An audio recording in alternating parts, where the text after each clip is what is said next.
ఏంటి టిఫిన్ చేయడానికి ఇంతమంది క్యూలో ఉన్నారని నేను కూడా ఆశ్చర్యపోయానండి రీల్స్‌లో చూసి. సరే మనం కూడా ట్రై చేసేద్దామని అలా దక్షిణాపురంలో టిఫిన్స్ కోసం వెళ్ళిపోయాము. అక్కడ చూస్తే చాలా వెయిటింగ్ అయితే ఉందండి. మేము మార్నింగ్ 8:00కి వెళ్ళినా కూడా చాలామంది వెయిట్ చేస్తూనే ఉన్నారు. సో, ఫైనల్లీ 10 మినిట్స్ తర్వాత మమ్మల్నయితే పిలిచారు. వెళ్ళగానే రూ. 49 కంటే ఏం పెడతారో అనుకున్నాము. పెసరట్టు, బజ్జీ, ఇడ్లీ, ఉప్మా పెట్టారు. 4 వెరైటీస్ ఆఫ్ చట్నీస్ తోటి. అన్నీ వేసేసుకున్నాము. అన్నీ వేసుకున్నాక టేస్ట్ చేసేసాం ఒక్కొక్కటి. అన్నీ అయితే చాలా బాగున్నాయండి. ఎలా ఉంటుంది రూ. 49 టిఫిన్ అని అనుకున్నాను కానీ చాలా టేస్టీగా అయితే ఉన్నాయి. అన్నీ ట్రై చేసేసాను. సాంబార్ కూడా ఇచ్చారు. ఇడ్లీ సాంబార్తో కూడా టేస్ట్ చేసేసాను. చాలా బాగుంది.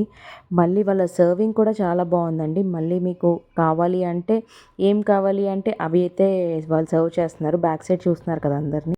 మీరు హైటెక్ సిటీ దగ్గరలో ఉన్నారా? అయితే తప్పకుండా